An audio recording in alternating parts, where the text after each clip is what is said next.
ईरानी हमले से इजरायल को कितना नुकसान हुआ है, बीरशेबा शहर पर हमले को लेकर जो खबरें आई हैं उसी आधार पर इस वक्त की ये लेटेस्ट इंफॉर्मेशन है, जहां बहुमंजिला इमारतें निशाना बनी हैं, दर्जनों लोग इमारत के अंदर फंसे रहे, हमलों के वक्त सायरन नहीं बजे और लोगों को संभलने तक का मौका नहीं मिला। इजरायली एयर डिफेंस क्या नाकाम साबित हो रहे हैं? मनीष, ये एक बहुत बड़ा सवाल है जिस आधार पर इस वक्त कई सवाल भी खड़े हो रहे हैं, क्योंकि ईरान ने 10 से 15 मिसाइलें दागी हैं और यही वजह है कि बेरशेबा को टारगेट करने के बाद मनीष, ईरान की तरफ से लेटेस्ट पोस्टर जारी करते हुए भी यही कह दिया गया कि देखिए आखिरी हमला हमारा ही था, आखिरी बार हमारा ही था ये।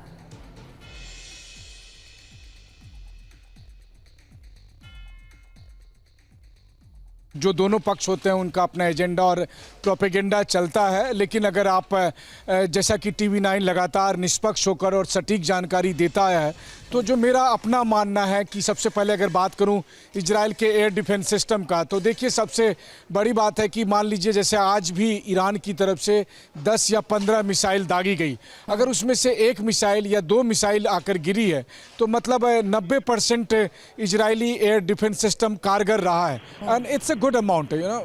अगर हमारे और आपके भी नंबर 90% आए तो मुझे लगता है हमारे और आपके घर वाले तो खुश ही होंगे, मतलब मेरे तो उतने आते भी नहीं थे कभी।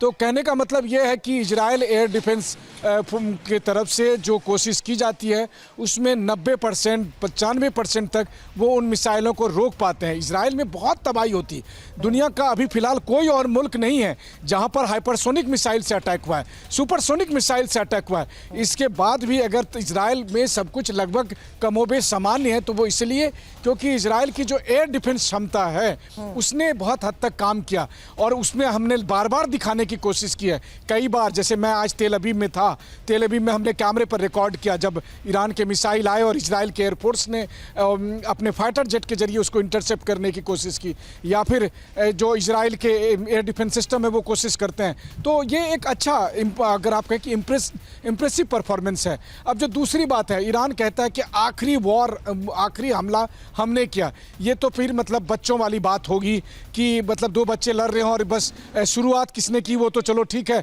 लेकिन आखिरी थप्पड़ मैंने लगाया, बात उसकी है ही नहीं। ईरान और इजराइल दोनों मैच्योर देश हैं, दोनों को ये समझना पड़ेगा कि इस तरह का एस्केलेशन किसी के हित में नहीं आएगा और इसीलिए अगर युद्ध विराम होता है तो पूरी दुनिया इसका स्वागत करती है और सबके लिए राहत की बात है। वरना आप देखिए इजराइल और ईरान दोनों के पास ताकत की कमी नहीं है, ये तो दोनों मुल्कों ने दिखा दिया।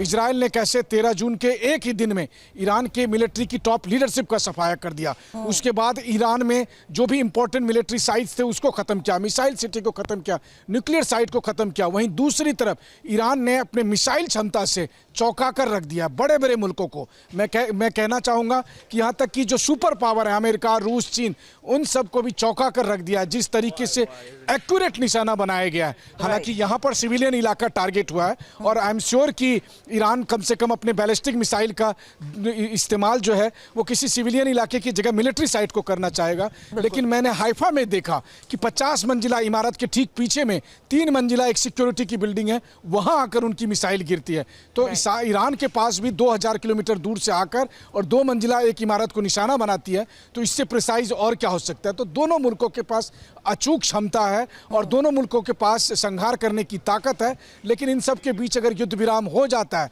भले ही चलिए ट्रंप को नोबेल पीस प्राइज मिले ना मिले, लेकिन अगर युद्ध विराम हो जाता है तो फिर इससे बेहतर और क्या हो सकता है। यही वजह है कि ग्राउंड रियलिटी है क्या, किस तरीके से और कौन कौन सी ऐसी लोकेशंस पर ईरान प्रिसीजन के साथ हमले करने में कामयाब साबित हो रहा है, वही रियलिटी आप दिखा रहे हैं। फिलहाल मनीष, बहुत बहुत शुक्रिया।